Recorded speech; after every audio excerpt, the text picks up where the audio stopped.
Ted Dabrowski, president of Wirepoints, thanks for joining us today. And we are going to be discussing the governor's fiscal year 2022 budget, which starts on July the 1st. And Ted, the governor, as we are talking, just gave his address just a couple hours ago. It was a unique address, one that I've never seen before. Typically, the governor is in the House chamber talking to the lawmakers. In this instance, it was where he was at the state fair. It seemed like it was pre-recorded and it was an edited piece. So no particular audience, and he had different photos, and I guess that's maybe the where we're going in the era of television, that we give addresses that are stylized with TV, somewhat as you and I will be doing. But we did want to talk to you and get your reaction. So just before I have you start, let me just bring up briefly for the audience. The governor is proposing for the state operating budget revenues of $41.7 billion, and you can see on the right the pie chart for expenditures of $41.6 billion. That would ostensibly give the state a surplus of $100 million. I should point out, because we make it confusing, the overall state budget, these are general funds, and you kind of see that heading.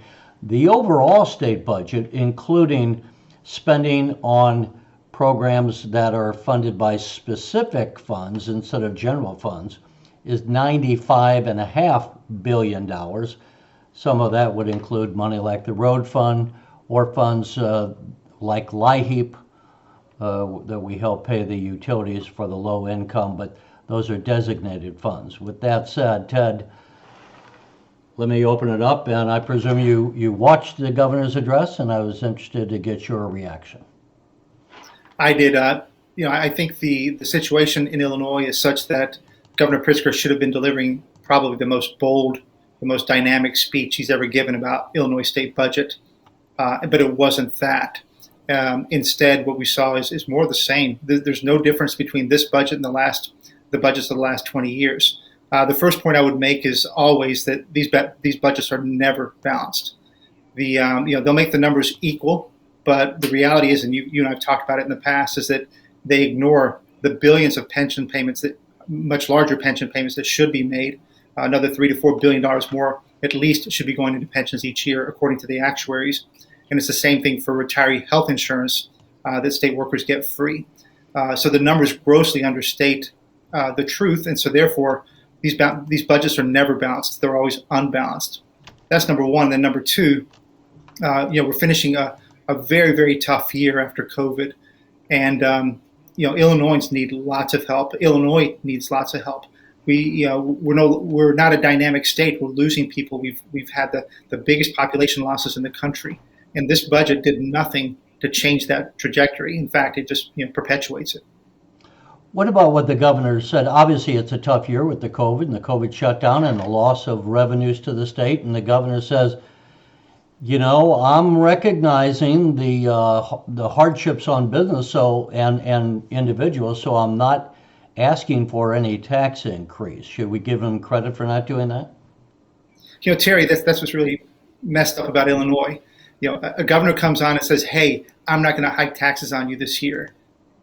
Enjoy it." It's backwards. He should be giving us tax cuts. We pay the highest property taxes in the nation in this country, and people know it. They feel it. We pay some of the highest combined state and local taxes in this state. So in the country. So for the governor to come out and say that he's giving us a break this time, he's not going to hike taxes on us. Come on. Terry, it's backwards. He's got it all upside down, and he should really rethink those statements and say, "Hey, I'm giving you guys a tax cut, and here are the reforms I'm doing in order to make Illinois more affordable." The governor did make a comment here, as we can see on the screen, that hardworking families should not have to pay more when they're stretched so thin. And he says, "I want middle-class Illinoisans to pay lower income taxes, not higher." So this budget does not propose an across-the-board tax increase, as we mentioned. But as you mentioned, we have a state where we have also extremely high costs, and of course Illinois is kind of famous for the high cost of property taxes. You have provided us with a graphic here that I'll bring up, and let me just say that as it mentions, we have some of the highest property taxes in the United States, which is no surprise to people who have property here in the state of Illinois. Yeah, that's right. Governor Pritzker can't say that he wants to give middle income taxpayers relief and then at the same time say, therefore, I'm not raising taxes. The statement that should have come right after that would have been, and I'm going to cut your taxes. Look, anywhere you go in Illinois, taxes go up everywhere. Property taxes are going up everywhere you look around, for schools, for police and fire pension funds. We've already got the highest taxes, and they're going higher. And Governor Pritzker tried to pass a massive progressive tax hike, another $3 billion last year. It failed, and therefore he should get the message that people don't want higher taxes; they want relief. The governor said he's not going to have an across-the-board tax increase, but I would point out, and this is something that I will say irritated House Minority Leader Jim Durkin. The governor's saying he wants to close corporate loopholes and that would bring in an additional $932 million. So when he says, as he does in this graphic, that we're going to have a surplus of $100 million, I'll just remind my friends here that that's if we get this $932 million, and those funds, Ted, would have to be, number one, changes in the law, so that has to be passed by the legislature. And secondly, here he's kind of stomping on the fingers, so to speak, of businesses who are hanging on the edge of the cliff by their fingernails. That's right, Terry. There's a couple comments here. Number one, corporations don't pay taxes. In the end, people do. And Governor Pritzker knows that. So if he tries to extract another $1 billion from corporations, eventually people end up paying that. So he might say that he's not raising taxes, but he sure is. The second thing is that COVID, his lockdown policies have been some of the strictest in the country, and they've destroyed the little guy, small businesses. And so for him to come out and hit manufacturing firms, hit all the different companies that would be hit by a $1 billion tax hike, because that's what it is, just means we're going to chase out more companies, make our job situation, which has been one of the worst in the country over the last couple of decades, even worse. It just makes no sense. So sorry, Governor Pritzker, but this isn't relief for anybody. This is, again, more pain. And just to be clear, it'd be one thing if the governor said, I'm going to close loopholes and give tax relief to ordinary Illinoisans. That would be one thing. But no, this is a pure tax increase. He wants another $1 billion for the budget, and he's going to take that money. Ted, one of the things the governor has been proud of is his on education, saying that he's fighting to bring education back. And let's take a look at one of the statements here that the governor had. He says, and state government's share of spending on education has steadily dropped to the lowest in the nation, leading your cities and your counties and your school districts to impose suffocatingly high property taxes to maintain public education. We already talked about the high property taxes, but is the governor, in your estimation, correct that it's the low spending on education that is causing the problem?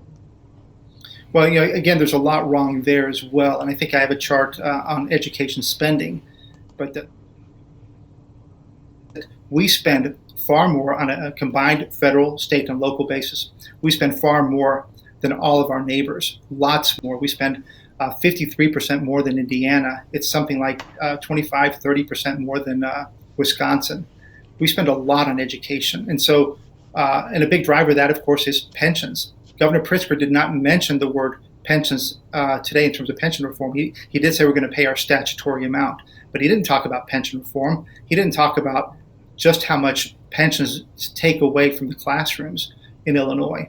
And so the priorities are all upside down in Illinois. We spend tons on education. It goes to bureaucracies, superintendents, too many local school districts, and of course too much in pensions. So that's really the opportunity to make sure that we bring down our taxes and that we get enough money into the classrooms where it belongs. The governor also blamed the Republicans for killing his proposed constitutional amendment that would have had a progressive tax and increased taxes on those making over $250,000. Does he have a point in your estimation? Is that the reason why we're struggling so mightily here? No, I think, again, sorry to disagree again, Governor Pritzker, but if it was just Republicans then who voted against this, then the bill would have passed, the law would have passed, progressive taxes would be here. But there were plenty of people, Democrats, independents, who crossed the line and said, no, we don't want another tax hike. You have to remember, Terry, 97%. This vote on the progressive tax was structured such that 97% of Illinoisans in the referendum could vote against the top 3% richest people. This thing was set up so that it should have been a slam dunk. Governor Pritzker put $56 million behind this. But it failed, and it failed because a whole bunch of people opposed it, not just Republicans, not just Democrats, it was everybody, and that's why it ended up failing. And Governor Pritzker should just take that message and stop blaming everybody else. His tax hike failed. He's got to move on and move to reforms.